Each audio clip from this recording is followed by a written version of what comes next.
အားလုံးပဲမင်္ဂလာပါဒီနေ့တင်ဆက်ပေးမယ့်ဇာတ်လမ်းလေးကတော့ကာဝီရွာမှနဂါမြက်လုံးဆိုတဲ့ဇာတ်လမ်းလေးပဲဖြစ်ပါတယ်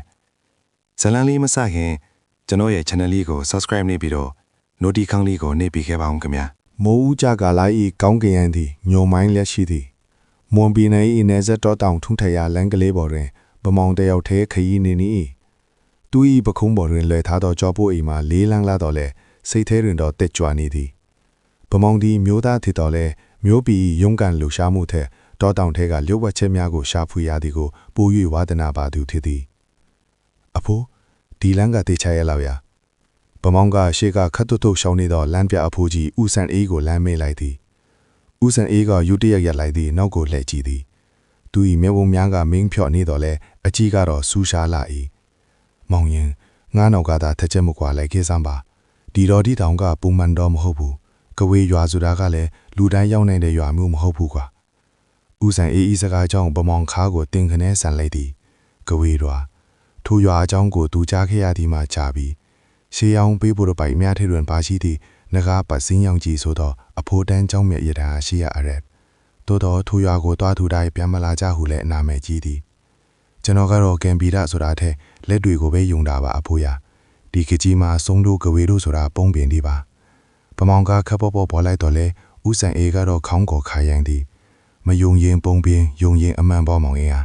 ကဲလာမိုးမချုခင်ရွာထိပ်ကိုရောက်အောင်တွားရမယ်နေဝင်ဒီမှာရွာသေးဝင်ရင်အဝီမဖြောင်တတ်ခုအပိုင်တနက်အခါမဲ့မိုးနဲ့အမောင်သူတော်လိုင်းကလေးသည်တခေသေးချင်းမြောင်းလာသည်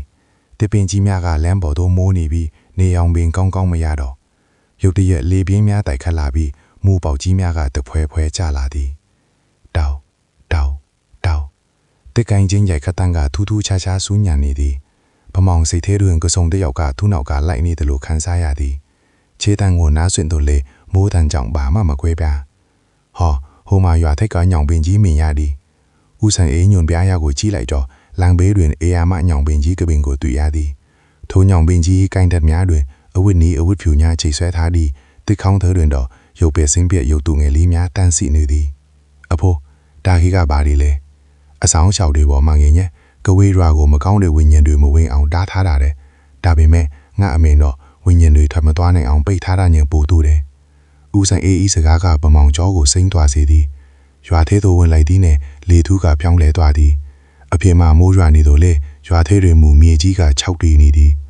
ရွာကသေးငယ်လာသည်အိမ်ချေ20ခန်းသာရှိပြီးအိမ်တိုင်းကဝါကန်မိုးအိမ်စုပ်ကလေးမှထစ်သည်လူသူတူတွေအောက်မှလမ်းပေါ်တွင်မရှိအိမ်တိုင်းဤတဲ့တင်းပွင့်ကိုကလည်းခတ်တင်းပိတ်ထားကြသည်အပိုင်း3ထူးဆန်းပါအိမ်ရှင်ဦးဆိုင်အေးကရွာလဲကအိမ်ကြီးတဲ့အိမ်ရှိတွင်ရက်လိုက်သည်ထိုအိမ်ကအခြားအိမ်များချက်ပိုကြီးပြီးရှေးဟောင်းပုံစံပေါင်းနေသည်ဟေးတော်ဖို့အဲ့ဒီပါလေပြောဦးဆိုင်အေးအော်ပြောလိုက်တော့လေအထက်ကပြန်ထူးဆန်းမကြရခဏကြာတွင်ဘွားတကားကကြိုင်နေပွေလာသည်ထွက်လာသူမှအရက်90ကျော်ခန့်ရှိမိအဖွာအိုတူဆိုင်မင်းများကဖွေးလုနေပြီးမျက်လုံးများကတော့အိမ်မြင့်မျက်လုံးကဲ့သို့ပြူးချနေသည်ဖေကဧည့်သည်လဲဆန်အေးရဲ့ငါတို့ရွာကဧည့်သည်လာရမယ့်နေရာမဟုတ်တာမင်းသိထားနဲ့အဖွာအိုဤအတန်ကအရှက်ချက်နဲ့နားထဲမှာကန့်လန့်ကြီးခံနေသည်ဗမောင်ကရှေ့တို့ကနှုတ်ဆက်လိုက်၏ကျွန်တော်မျိုးကလာတာပါအဖွာဒီမှာခဏလောက်နားချင်းလိုပါအဖွာအိုကဗမောင်ကိုခြေဆုံးကောင်းဆုံးကြည့်သည်ထို့နောက်သူမဤနှာခေါင်းကိုရှုံလိုက်ပြီးမောင်ရင်စီမှာလောဘနဲ့တို့ထွက်နေတာပဲရပါလေလာကြအိမ်ပေါ်ထက်အိမ်ထဲရောက်တော့ဗမောင်အန်တော်သည်အိမ်ထဲတွင်ဆေးမျက်နှာများဟင်းခတ်အမွေးအချိုင်နှံများထက်ပုတ်စော်နန်းအနတ်တစ်ခုကလွှမ်းမိုးနေသည်နိုင်ရန်တွင်လည်းတရိษံအယူစုများနှင့်ထူးဆန်းသောအယုံများချိတ်ဆွဲထားသည်ညစာစားပြီးနောက်ဗမောင်ကိုအိမ်ရှိခန်းတွင်နေရာချပေးသည်ဦးစံအေးကတော့အိမ်နောက်ဖေးတွင်အိမ်မီဟုဆိုကထွက်သွားသည်ညင်းလက်လာသည်နှင့်အမျှတောကောင်သားများကပိုလီကျွန်းဟော်သည်ဗမောင်သည်ပင်ပန်းနေသည့်ဖြင့်မွေးကနန်းအိပ်ပျော်သွားစဉ်ဆွတ်အင်ကောင်မုံဘောတွင်တဆုံတယောက်လမ်းလျှောက်နေတန်ကြားရသည်ကြွက်ပြေးတန်းထပူလေးပြီးလူတယောက်ရှောက်နေသလိုမျိုးဗမောင်မျက်လုံးဖွင့်လိုက်သည်အိမ်မျက်နှာချက်ဝါးထရန်ကြားမှာသွေးရောင်သားနေသောမျက်လုံးတဆုံကသူ့ကိုငုံကြည့်နေသည်ကိုမြင်လိုက်ရသည်အမလေးသူပေါ်လိုက်တော်လေ အတန့်ကလဲချောင်းထဲမှာတင်တည်နေသည်ထိုအရာကဝါထရန်ကြားမှာကိုလျှော့ချလိုက်သည်၎င်းသည်မိမတဦးရဲ့ပုံတထန်ရှိတော်လဲကိုခန္ဓာမှာအရွေးခွာမရှိဘဲအသားဆိုင်များအတိုင်းဖြစ်နေသည်မောင်ရင်မင်းစီကအသေးနံကတိမ်မွေးရပဲထိုမိမကပြောရင်ဗမောင်စီတို့တဖြည်းဖြည်းတိုးလာသည်ဗမောင်နောက်ဆုတ်ရန်ကြိုးစားတော့လဲကိုလက်များကလုံမရအကျော်သေးနေသလိုခင်နေသည်ဟေးမောင်ရင်ထားတော့ဦးစံအေးရဲ့လူနိုးတန်းကြောင့်ဗမောင်လက်နိုးလာသည်နေရောင်ကပြတင်းပေါ်မှဖြာချနေပြီးသူသည်ချွေးမြဖြင့်ရွဲနေ၏အိမ်မဆိုးမှလိုလာမောင်ရင်ဗမောင်စကားမပြောနိုင်သေးပဲခေါင်းညင်ပြလိုက်သည်ထူးနောက်မျက်နှာချက်ကိုလွှမ်းကြည့်လိုက်တော့ဝါထရန်ကြားတွင်သွေးကွက်အချို့ကိုတွေးလိုက်ရဖြင့်လူကတုံတက်သွားသည်ဦးစံအေးဒီရွာကနေကျွန်တော်အမြန်ထွက်ချင်ပြီးဒါပေမဲ့ယတနာကိုတော့ရအောင်ယူအားမယ်ဦးစံအေးကတပင်းချရင်ယတနာရှိတဲ့နေရာကရွာဦးဖုန်ကြီးကျောင်းဟောင်းကလွင်ကူတိုင်းမှာဒါပေမဲ့အဲ့ဒီခုကိုကာဝေမင်းသမီးစောင့်နေတာကွာမောင်ရင်တနက်ပါသလားပါပါတယ်6လုံးပြူတလဲပါတယ်လူကိုတော့ပြီးလို့ရမယ်ဒါပေမဲ့မမြင်ရတဲ့အရာတွေကိုတော့အဲ့ဒါနဲ့ပြီးလို့မရဘူးမောင်ရင်ဒီမှာဒါကိုဆောင်ထားဦးစံအေးလာဗမောင်ကိုအနီးရောင်ကျိုးဖြင့်ပတ်ထားတော့အဆောင်လက်ဖွယ်တစ်ခုပေးသည်တာငါဆရာပေးထားတဲ့ပရိကျိုဘယ်လိုပဲဖြစ်ဖြစ်အသက်ပေးကတော့လွတ်နိုင်မယ်ဗမောင်သည်လက်ဖွယ်ကိုအိတ်ကထဲထည့်လိုက်သည်သူရဲ့စွန်းစားခန်းကအခုမှအစာပြူယုံတာရှိသေးသည်မနက်ခင်းနေရောင်ချီကကဝေရွာလေးပေါ်သို့ဖျားကျနေတော်တယ်ပတ်ဝန်းကျင်ကတော့နှွေးထွေးမလာပဲအေးစိမ့်စိမ့်နိုင်လာသည်ဗမောင်သည်မျက်နှာသေးရန်အိမ်နောက်ဖေးရှိရေတွင်းပြက်ဤရှိသို့ထွက်လာခဲ့သည်ရေတွင်းဝင်တွင်ရေခက်နေသောအမျိုးသမီးတဦးကိုတွေ့ရ၏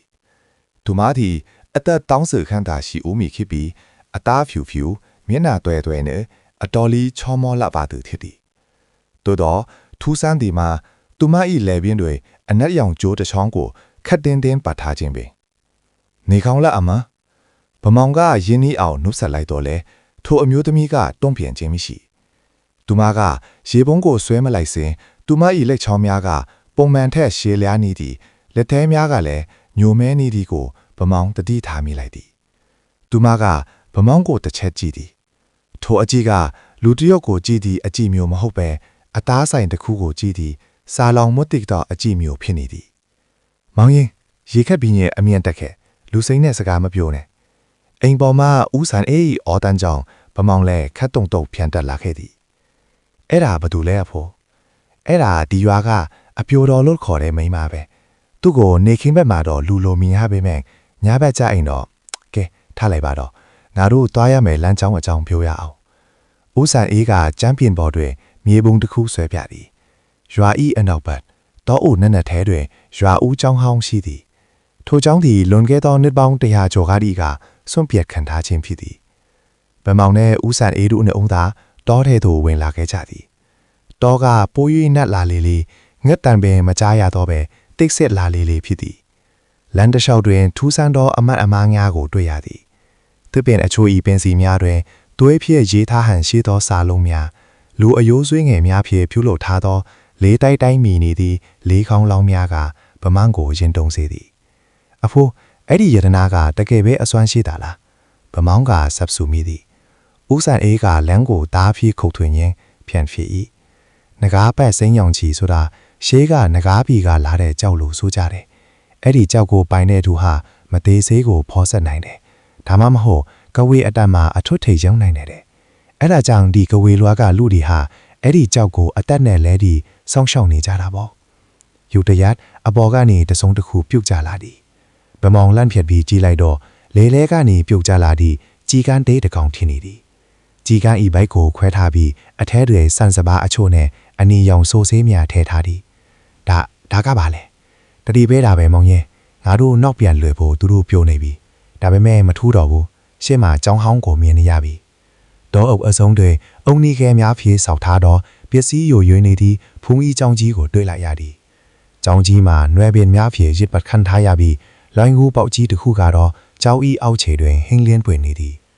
အဲ့ဒီလွိုင်းကူထဲမှာမယ်ငါကတော့အပြင်ကစောင့်နေမယ်မောင်ရင်မင်းစီမှာပါတဲ့အဆောင်လက်ဖွေကိုဘယ်တော့မှမဖြုတ်နဲ့ပြီးတော့ကူထဲမှာပါတွေ့နောက်ကိုလွှဲမကြည့်နဲ့ပမောင်ဒီတတွေးကိုဂလူခနဲ့မျိုးချလိုက်သည်သူဤဓာမီကိုအတင်ဖြင်းသည့်ဂူအတွင်းထဲသို့ခြေလန်းလန်းလိုက်၏ဂူဝါတို့ရောက်သည်နဲ့အပုံနံကနှာခေါင်းထဲသို့တူဝင်လာသည်နှာခေါင်းမှာလူသေးကောင်ပုံနံနဲ့အလွန်တူလာသည်ဂူနေရန်များတွင်ထူးဆန်းသောရုပ်ပုံများဆွဲထားသည်တကိုယ်လုံးအကျေးခွေများဖုံးနေသောလူပုံများခေါပြက်နေသောကိုထီများဗမန်းဤဓာမီယောင်ကဂူအတွင်းပိုက်သို့ထိုးပေါက်သွားစဉ်ဟူအေးစိမ့်သောလေတစ်ချက်ကသူ့လေပင်ကိုလာတိုက်သည်ဗမောင်ကြော်ချမ်းသွား၏ဓာမီယောင်အောက်တွင်မြင်လိုက်ရသည်မှာဂူအလဲတွင်ထိုင်နေသောပုံရိပ်တစ်ခု၎င်းမှာအပွားအိုတော့ဘူးမဟုတ်ပါလားသို့တော့သူမသည်အိမ်မှာမြင်ခဲ့ရတယ်လို့မဟုတ် သူမ၏ခန္ဓာကိုယ်မှာသုံးဆခန့်ပိုကြီးနေပြီးကြောပြင်တွင်လင်းနှုတ်တောင်ပံကဲ့သို့အစားဆိုင်ကြီးများပေါက်နေသည်သူမ၏ရှေ့တွင်တော့အစိမ်းရောင်တောက်ပန်နေသောကြောက်တုံးကြီးတစ်ခုကပလင်ပေါ်တွင်တင်ထားသည်မောင်ရင်လာမယ်ဆိုတာငါသိထားပဲဒေါ်ပူ၏အထံကကိုအနှံ့ပဲတင်ထွားသည်သူမကဖြည်းဖြည်းချင်းထလိုက်စဉ်သူမ၏ဗိုက်ထဲမှနောက်ထပ်လက်နှစ်ဖာထွက်လာသည်ကိုဗမောင်ထိတ်လန့်ဖွယ်မြင်လိုက်ရသည်အဖွာကျွန်တော်ကိုတွားခွင့်ပြုပါကျွန်တော်ဒီကြောက်ကိုပဲလိုချင်တာပါဗမောင်ကတုံရီတော့အတန်ဖြင့်ပြောလိုက်သည်ဒေါ်ပူကတဟားဟားရဲမောလိုက်၏ဒီကြောက်ကငါတို့ရဲ့အတ္တဝိနည်းပဲမင်းလိုလောမအသားတယောက်ကိုပေးရအောင်ငါတို့ကမိုင်မဲမယ်ထင်နေသလားကဲလာစမ်းငါရဲ့တားကောင်တဲ့ဒေါ်ပူကလေထဲသို့ပြန်ကပ်သွားပြီးဗမောင်စီသို့အဟုန်ဖြင့်ပြေးဝင်လာသည်ဗမောင်လေအိတ်ကထဲက6လုံးပြူးကိုထုတ်ပြီးစက်တိုက်ပစ်ခတ်လိုက်သည်ဒိုင်းဒိုင်းဒိုင်းကြီးစံများကဒေါ်ပူ၏ကိုယ်ထဲကိုဖောက်ဝင်သွားတော့လေသွေးမထွက်ပဲမိခိုးများသာထွက်လာသည်ဒေါ်ပူကဗမောင်ကိုလက်ဖြင့်ရိုက်ချလိုက်ရာဗမောင်လွင့်ထွက်သွားသည့်ကိုယ်နိုင်ရန်နှင့်စုံမိသွားသည်အာဗမောင်နာကျင်လွန်းဖြင့်မျက်မှောင်ကျုပ်သွားစဉ်သူ၏အိတ်ကထဲကဦးဆန်အေးပေးလိုက်တော့အဆောင်လက်ဖွယ်ပြုတ်ကျသွားသည်ထို့အခါမှာဒေါ်ပူကရွတ်တရရက်တန့်သွားပြီးကြောင်းလန့်တကြနောက်ဆုတ်သွားသည်ဒါမဟာကဝေးနည်းလက်ဖွယ်မဟုတ်လားဆန်အေးဒီကောင်ကြီးကငါ့ကိုတစ္ဆာဖောက်ပြန်နီဒေါ်ပူကဒေါ်လာတကြီးအော်ဟစ်လိုက်စဉ်ကူအပြင်ဘက်မှဦးဆန်အေးရဲ့ရွတ်ဖတ်တန်မြတ်ကိုကြားလိုက်ရသည်ဗမောင်သည်အခွင့်အရေးကိုအယုံချ၍ပလင်ဘောကအစိမ်းရောင်ကြောက်တုံးကိုလွှမ်းယူလိုက်သည်ကြောက်တုံးကလက်ထဲရောက်သည်နှင့်ပူနွေးသောအရှိန်အဝါတစ်ခုကိုခံစားလိုက်ရသည်ထို့သောထိုအချိန်မှာပင်ထူးဆန်းသည့်အရာတစ်ခုဖြစ်ပြလာသည်ဦးဆန်အေးသည်ဂူထဲသို့ပြေးဝင်လာသည်သူ၏မျက်နှာတွင်အရင်ကကဲ့သို့ယူစားသောအမှုရာမရှိတော့ဘဲလောဘစောများဖြင့်ပြည့်နှံ့နေသည်မောင်ရင်ပေးငါကိုအဲ့ဒီကြောက်ပေးစမ်းဗမောင်ကြောင်သွားသည်အဖွားကြီးကိုအရင်နိုင်ရမှာမဟုတ်လားအဖွားကြီးကငါရဲ့မိမကွာငါတို့ဒီမှာပိတ်မီးနေတာကြာပြီဒီကြောက်ကိုလူစိမ့်တအောက်ကကင်မထားငါတို့ဒီကျင်စားကလွတ်မှာအခုမင်းကကြောက်ကိုကင်လိုက်ပြီဆိုတော့မင်းကဒီကူရဲ့အဆောင်အသေးဖြစ်သွားပြီငါတို့ကတော့လွတ်ပြီဟာဦးစံအေးနဲ့ဒေါ်ဘူးတို့ရဲ့ပုံတံညာကတဖြည်းဖြည်းအရေးပြောကြလာပြီးတဦးနဲ့တဦးပေါင်းစပ်ကြသည်ဗမောင်ရဲ့လက်ထဲကကြောက်တုံးသည်လည်းသူ့ရဲ့လက်ရည်ခွင်အတွင်းသို့စိမ့်ဝင်သွားပြီးအသားချင်းကတ်သွားတော်သည်ဗမောင်သည်ဂူထဲကနေထွက်ရန်ကြိုးစားတော်လဲဂူပေါ်တွင်မမြင်ရသောတိုင်ကြီးတစ်ခုကပိတ်ထားတကယ်တော့ဖြစ်နေသည်သူသည်ကာဝေရွာရဲ့နောက်ထပ်တားကောင်သားမကထိုရွာကိုစောင့်ကြရမည်ကာဝေအသစ်ဖြစ်သွားခဲ့လေပြီ ကူအပြင်ဘက်မှာမိုးတွေကထိတ်ထန်စွာရွာသွားနေစေဒါပေမဲ့ဗမောင်နားထဲမှာတော့မိုးတန်ကိုမကြားရတော့ပဲမြေအောက်ကပုံမွားတွေတွာလာနေတဲ့အတန်းတစ်မြွတ်တွေမြေကြီးတွေတိုးဝင်နေတဲ့အတန်းတွေကိုတောင်အတိုင်သားကြားနေရတယ်သူ့လက်ဖွားကိုကြည့်လိုက်တော့ငကားပတ်စင်းရောင်ကြီးကြောက်ကအသားတဲကိုငုပ်လျိုးသွားပြီးနေရာမှာအစင်းရောင်အကြီးကွမ်လိုအကွက်ကြီးတစ်ခုကြံရစ်ထွေးတယ်ဗမောင်ထောက်အောင်ချင်းမိမယ်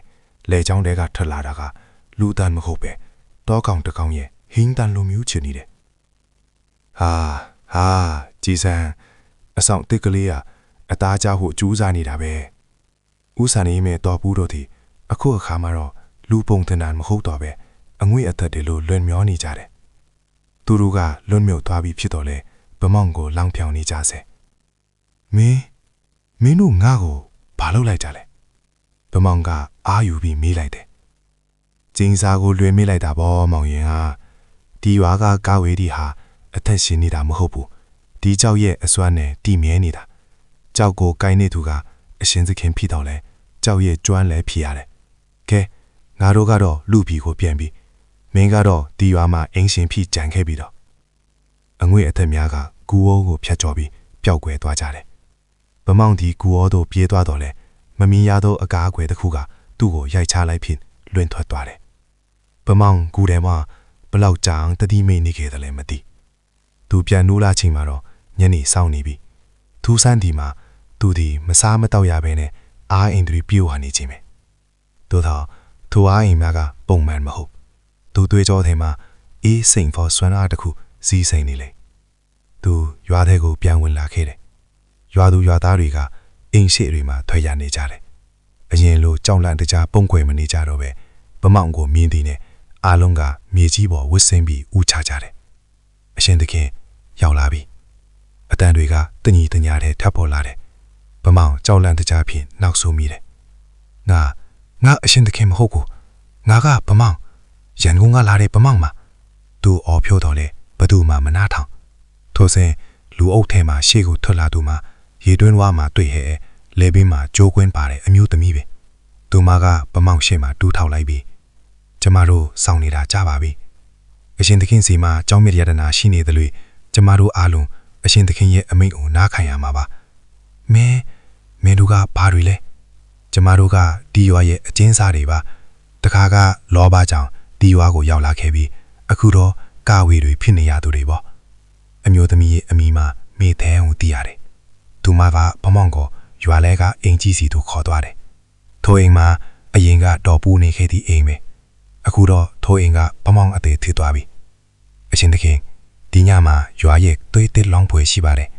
အရှင်သခင်ကဦးဆောင်ပေးရမှာပါသွေးတစ်လောင်းပွဲအဲ့ဒါဘာလဲမေတဲကခေါင်းငုံကဖြေတယ်ဒီရွာကကာဝေတွေဟာသူတို့ရဲ့အစွမ်းတည်မြဲဖို့အတွက်လမ်းစဉ်လာပြီးညာတိုင်းမှာတော်တဲ့ကတတဝါတွေရဲ့သွေးဒါမှမဟုတ်လမ်းမလာတဲ့လူသားတွေရဲ့သွေးကိုကြောင်းမျက်စီပူကြော်ရပါတယ်အခုအရှင်သခင်ကကြောင်းမျက်ကိုပိုင်ဆိုင်ထားတဲ့အတွက်အရှင်သခင်ကိုယ်တိုင်စသေးရမှာပါဗမောင်ရဲ့ရင်ထဲမှာထိတ်လန့်ထားတယ်သူဒီလူသက်သမားမဖြစ်လို့သူဒီရှေးဟောင်းဖြစ်စီရှာဖွေသူသားဖြစ်တယ်ငါမလုံနိုင်ဘူးငါလူမတတ်နိုင်ဘူးဒါဆိုရင်တော့အရှင်သခင်ကိုယ်တိုင်ပဲနာကျင်ရပါလိမ့်မယ်မိတဲ့ပြောသည့်အတိုင်းပဲလာထွက်လာသည့်အမြဗမောင်လက်ထဲကကြောင်းမြတ်ကပူထူလာပဲသူ့တကိုယ်လုံးကိုမီးနဲ့မွိုက်တော့ခန်းစားရတယ်သူရဲ့စိတ်ရိုင်းတွေကနိုးထလာပဲအသားစိမ့်ငါးစိမ့်တွေကိုစားခြင်းစိတ်သွေးကိုမြင်ခြင်းစိတ်တွေကထိမ့်မနိုင်သိမ့်မရဖြစ်လာတယ်ဗမောင်တရားဝေဒနာခံစားနေစဉ်ရွာထိပ်မှာခွေးဟန်းတမ်းများကြားလိုက်ရတယ်ဟေးဗမောင်မင်းဒီထဲမှာရှိလားရင်းနှီးသောအတန်းကြောင့်ဗမောင်မျက်လုံးပြူးသွားတယ်၎င်းမှာသူ၏အရင်နီးဆုံးသူငယ်ချင်းကြော်စွာပင်ဖြစ်သည်ကြော်စွာသည်ဗမောင်ပျောက်ချက်သားကောင်းနေသဖြင့်စုံစမ်းရင်နောက်ကလိုက်လာခြင်းထူမီကြော်စွာမလာနဲ့ပြန်သွားအခုချက်ချင်းပြန်သွားဗမောင်ကအိမ်ပေါ်ကနေလမ်းအော်တော့လဲကြော်စွာကတော့အိမ်ထဲကိုဝင်လာခဲ့ပြီး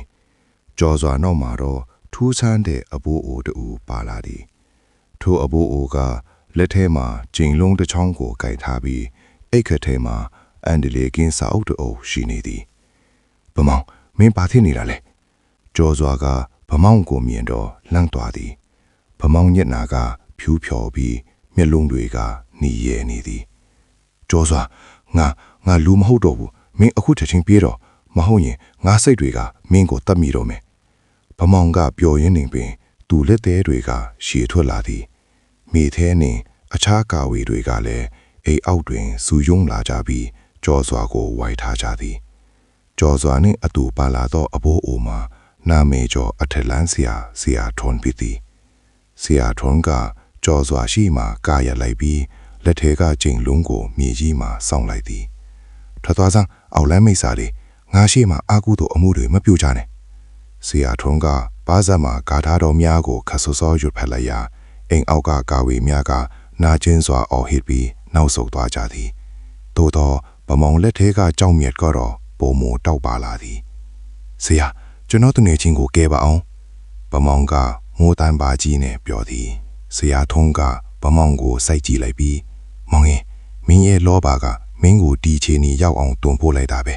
ဒီချင်းစာကိုဖြတ်ဖို့ဆိုရင်ကြောက်မြက်ကိုဖြတ်စီမှရမယ်ထားပြီးမြင်ကြောက်မြက်ပြက်စီရင်မင်းလည်းအသက်ဆုံးရှုံးနိုင်တယ်ကျွန်တော်တေးရမှာမကြောက်ပါဘူးဆရာ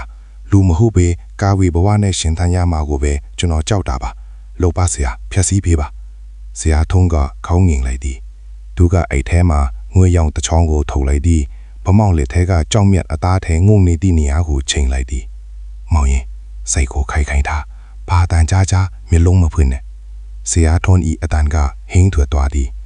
ဆရာထွန်းသည်မြေချမ်းပင်ပေါ်တွင်အဖြူရောင်ထွန်းပြီးအင်ခွက်တစ်ခုကိုအမြန်ဆွဲလိုက်ပြီးဗမောင်ကိုထိုးအင်ခွက်အလေးတွင်ထိုင်ခိုက်လိုက်သည်ကြော်စွာကတော့ဘေးနားတွင်ကြောက်လန့်တကြားဖြင့်ပရိယေပနင်ကိုချစ်ချစ်ပါအောင်ဆိုကြိုက်ထား၏အိမ်အောက်တွင်တော့မိသေးအုံဆောင်သောကာဝေအုပ်စုသည်တဟာဟာနေရေမောနေကြသည်သူတို့၏ရေထမ်းများသည်တာမန်လူထမ်းမဟုတ်ပဲတန်ကြောင်းတွင်ဖန်ခွက်ကိုချင်းနေတဲ့ကဲ့သို့နားသေးတွင်စူးခနဲထူသွားစေသည်ဟဲ့အိုကြီးအိုမဆရာကိုလာရငါတို့ရဲ့အရှင်သခင်ကိုမင်းကလူယူချင်တာလားဒီညာဟာငါတို့ရွာရဲ့ပွဲတော်ညဟဲ့ဘယ်သူမှအထွက်မခံနိုင်သူမိသေးဤအော်သားအဆုံးတွင်အင်ခေါင်မိုးပေါ်သို့တစုံတစ်ခုပြုတ်ကျလာတန်ကြားရသည်ဘုံဘုံနဲ့အိမ်တအိမ်လုံးတွန်းခါသွားသည်ဗမောင်မြေလုံးကိုတင်းတင်းမိတ်ထားတော့လေသူ့လက်ဖွားထဲကကြောက်မြက်ကတော့ပေါက်ကွေးထွန်တော်မီအတိုင်းပူလောင်လာသည်ဗမောင်စိတ်ထဲတွင်ပုံရိပ်တစ်ခုထင်ဟပ်လာသည်၎င်းမှာလူမဟုတ်နဂါမဟုတ်သောအစိမ်းရောင်သတ္တဝါကြီးတစ်ကောင်လားသူ့ကိုဝါမျိုးရန်ကြိုးစားနေခြင်းဖြစ်သည်ငါကိုပေးမင်း၏ခန္ဓာကိုယ်ကိုငါကိုပေးထိုအတန်ကဗမောင်ဥနှုတ်ထဲတွင်ပဲတင်ထွန်နေသည်ဗမောင်သည်နာကျင်လွန်းတော်ခြင်းအော်ဟစ်လိုက်မိသည်သူ့အေးပြားအောက်တွင်တစုံတစ်ခုကပိုး၍နေတဲ့ကဲ့သို့တလုံးလုံးဖြစ်နေသည်ဆရာမရတော့ဘူးကျွန်တော်ကိုတတ်လိုက်ပါတော့မိုင်းမဲတာမောင်ရဲ့အသက်ဆိုတာလူတိုင်းတစ်ခါပဲရတာမင်းရဲ့လောဘကြောင့်ဖြစ်ရတာကိုမင်းရဲ့ဝိရိယနဲ့ပြန်ပြင်ရမယ်ဟဲ့မိစားဒီကြည်စံဆရာထုံးကအိတ်ထဲမှာတဲတဆုပ်ကိုယူကာဂါထာမန်းမှုတ်ပြီးအိမ်အောက်သို့ချဲချလိုက်သည်ထိုတဲများသည်မီးဆိုင်များအလားရဲရဲတောက်သွားသည့်ကဝေများ၏ကိုပေါ်သို့ကြာရောက်သွားသည်အာပူတယ်ကဲကြပါဦးအောက်ထပ်မှာအော်တန်များစူညံသွားတော့လေမေတဲကတော့အလျှော့မပေးသူမသည်အိမ်တိုင်းကိုတွေ့တတ်လာပြီးပြတင်းပေါင်မာနေ၍ခေါင်းကိုသာပြူးထွက်လာစေသည်သူမဤခေါင်းသည်ကိုထဲနှင့်တဖြည်းဖြည်းကွာထွက်လာပြီးဦးလန်းချောင်းများတရမ်းရမ်းနှင့်ဗမောင်စီတို့ပြန်ဝင်လာသည်ချက်ကျော်စွာပရိယေနဲ့ပတ်စံဆရာထွန်းအော်လိုက်သည့်အတွက်ကျော်စွာသည်တုံတုံရင်းရင်းဖြင့်ပရိယေကိုမေတဲဤခေါင်းပြန်ကြီးစီတို့ပတ်လိုက်သည်ရှဲယေနေမီထီတွေ့တလို့အခိုးအထွတ်များထွက်လာပြီးမေတဲကနာကျင်းစွာနောက်ဆုတ်သွားသည်ထိုချေမှာပင်ဆရာထုံးကငွေရောင်အပ်ကိုဗမောင်လက်ဖွာရှိကြောင်မြတ်နီယာတို့ဇက်ခနဲထိုးဆိုင်လိုက်သည်ထွက်ဆန်းမိတ်စာကြောက်အန်နေကြောင်မြတ်ထီတွေ့သွားသည့်ခဏမှာပင်အစိမ်းရောင်အလင်းတန်းတစ်ခုဝင်းခနဲထပ်ပေါ်လာပြီးတရွာလုံးနေခင်းပါကဲ့သို့လင်းထင်သွားသည်ဗမောင်သည်တတိလီမကခန်းစားလိုက်ရတော့လေစိတ်ကိုတင်ထားသည်ထိုအလင်းတန်းထွဲတွင်ကဝေရွာဤတမိုင်းချောင်းကိုသူမြင်လိုက်ရသည်လွန်ခဲ့သောနှစ်ပေါင်းများစွာကဤနေရာတွင်နဂါးတကောင်တည်ဆုံးခဲ့ပြီး၎င်းဤမျက်လုံးသည်ကြောင်မြတ်အဖြစ်ကြံရစ်ခဲ့သည်ထိုကြောင်မြတ်ကိုရာယူရန်ကိုးစားခဲ့သည့်ရွာသားများသည်ကျင်းစာတင်ပြီးကဝေများဖြစ်ကုန်ကြခြင်းဖြစ်သည်ဦးဆန်အေနှင့်တော်ပူတို့သည်ထိုကျင်းစာကိုဗမောင်ထန်လွဲပေးပြီးလွတ်မြောက်သွားခြင်းဖြစ်သည်မောင်ရင်ဒီကြောက်ကိုအပြင်ထုတ်လို့မရဘူးအသားထဲမြုပ်နေပြီးနီလန်းတစ်ခုပဲရှိတယ်ဆရာထိုးနီမျက်နာကဒီကြည်နေသည်ဘာလဲဆရာကျွန်တော်ဘာလုပ်ရမလဲမင်းရဲ့သွေးနဲ့ဒီ ဒီကြောက်ကိုပြန်ဆေးရမယ်ဒါပေမဲ့သူ့ရဲ့အများကြီးကုန်လိမ့်မယ်မင်းအတဲ့အန်တလည်းရှိတယ်လို့ပါဆရာကျွန်တော်ကဝေဘွားနဲ့သူတစ်ပါးကိုဒုက္ခပေးနေရမယ့်အစားလူသားတယောက်အနေနဲ့တေတာကပိုမြတ်ပါတယ်ဆရာထုံးကဗမောင်လက်ဖွားကိုဓာငယ်တဲ့စင်းဖြစ်ခွဲလိုက်သည်သွေးများကသစင်းစင်းထွက်လာပြီးကြောက်မြတ်ပေါ်သို့ကြာသွားသည်ထူဆန်းဒီမှာသွေးများကကြောက်မြတ်ထဲသို့စိမ့်ဝင်သွားပြီးအစိမ်းရောင်ကြောက်သည်တဖြည်းဖြည်းနှင့်အဖြူရောင်ပြခဲ့သို့ပြောင်းလဲလာခြင်းပင်အကင်ဘတ်တွင်တော့ကဝေများဤအော်တိုင်များကတဖြည်းဖြည်းတိတ်ဆိတ်သွားသည်သူလူဤခန္ဓာကိုယ်များမှလည်းကြောက်မြတ်ဤစွမ်းအားမရှိတော့သောဖြင့်တဲပုံများအလားပြိုကျပျက်စီးသွားကြတော့သည်မိုလင်ခါနီအချင်းတွင်ပမောင်းတီအားအင်ကုန်ဟန်းကလဲကြနေသည်တိုးသောသူ၏လက်ဖွားမှာတော့ကြောက်မြတ်မရှိတော့ပဲတာမန်အမာယုတ်တခုသာကြံတော်သည်ပြီးမောင်ရင်ကျင်းစားပဲတော့ပြီဆရာထုံးကအားပေးစကားပြောသည်ကျော်စွာဖပမောင်ကိုထူလိုက်သည်သူတို့အိမ်အပြင်ကိုထွက်ကြည့်လိုက်သည့်အခါကဝေလွာစုဒီမှာမရှိတော့သူတို့ရောက်နေဒီမှာဟောင်းနွမ်းဆွေးမြင်နေတော့ဒူးတန်ဟောင်းတစ်ခုတွင်ဖြစ်သည်အိမ်များလူများအာရုံမှအဆွေအပြင်များသာဖြစ်ခဲ့ကြသည်ငါတို့တကယ်နဲ့လွတ်လာတာလားပမောင်ကမယုံကြည်နိုင်စွာမေးသည်လွတ်လာပါပြီဒါပေမဲ့မောင်ကြီးလောဘဆိုတာကဝေထိုက်ကြောက်ဖို့ကောက်တယ်ဆိုတာကိုတော့ဒီတဲ့မမေ့နဲ့တော့ဆရာထွန်းဤစကားကိုပမောင်ခေါင်းငိမ့်လက်ခံလိုက်သည်သူလိုသုံးဦးသည်မိုးတောက်အလင်းရောင်အောက်တွင်ထိုတူတန်ဟောင်းကြီးမှဝေးရသို့ဖြည်းဖြည်းချင်းရှောက်လန်းထွက်ခွာသွားကြတော့သည်မိုးလင်းခါနီအချင်းတွင်ပမောင်သည်အားအင်ကုန်ခန်းကလဲကြနေသည်တိုးတော့သူ၏လက်ခွာမှာတော့ကြောက်မြတ်မရှိတော့ပဲတာမန်အမာယုတ်တစ်ခုသာကြံတော်သည်ပြီးမောင်ရင်ကျိန်စားပြဲသွားသည်ဆရာထွန်းကအားပေးစကားပြောသည်ကျော်စွာကပမောင်ကိုထူလိုက်သည်သူတို့အိမ်အပြင်ကိုထွက်ကြည့်လိုက်သည့်အခါကဝေလွာဆိုသည်မှာမရှိတော့သူတို့ရောက်နေသည်မှာဟောင်းနွမ်းဆွေးမြင်နေတော့တူတန်ဟောင်းတစ်ခုတွင်ဖြစ်သည်အိမ်များလူများအားလုံးမှာအဆွေအပြင်များသာဖြစ်ခဲ့ကြသည်ငါတို့တကယ်ပဲလွတ်လာတာလားဗမောင်ကမယုံကြည်နိုင်စွာမေးသည်လွတ်လာပါပြီဒါပေမဲ့မောင်ရင်လောဘဆိုတာကဝေထဲကြောက်ဖို့ကောက်တယ်ဆိုတာကိုတော့ဒီတစ်သေးမမေ့နဲ့တော့ဆရာထွန်း၏စကားကိုဗမောင်ခေါင်းငင်းလက်ခံလိုက်သည်သူတို့သုံးဦးသည်မိုးတောက်အလင်းရောင်အောက်တွင်ထိုတူတန်ဟောင်းကြီးမှဝေးရသို့ဖြည်းဖြည်းချင်းရှောင်လန့်ထွက်ခွာသွားကြတော့သည်တူတန်ဟောင်းကြီးကိုကြော်ခိုင်းပြီးထပ်လာခဲ့ကြတော့လေဗမောင်စိတ်ထဲတွင်တစုံတစ်ခုလိုအပ်နေသလိုခံစားနေရစေဆရာထွန်းနှင့်ကြော်စွာတို့ကရှေးမှရှောင်နေကြသည်နေရောင်ကြီးကတစ်ကိုင်းကြားမှဖြာချနေတော့လေဗမောင်ကိုဘောကအရေးသက်ကတော့လုံးဝမပြေသည်သူ၏လက်ဖွားကအမာရွက်ကိုပြန်ကြည့်မိသည်အသားထဲတွင်ကြောင်မြတ်မရှိတော့လေအသားအယောင်ကပုံမှန်ထက်အနည်းငယ်စိမ့်ဖြောဖြောထင်းနေသည်ကိုသူတယောက်ထဲသာတတိပြုမိသည်ကဲမောင်ရင်တို့ဒီလန်အတိုင်းဆက်ထွက်ရင်ကားလမ်းမကိုရောက်ပြီးငါကတော့ဒီကနေလမ်းခွဲရတော့မယ်ဆရာထွန်းကရက်တန်းကပြောသည်ကျော်စွာကဆရာထွန်းကိုရှိခိုးခန့်တော်ပြီးပမောင်ပဲလှေလိုက်သည်ပမောင်မျိုးရောက်ရင်တော့မေးအေးဆေးဆေးနားပြီးတော့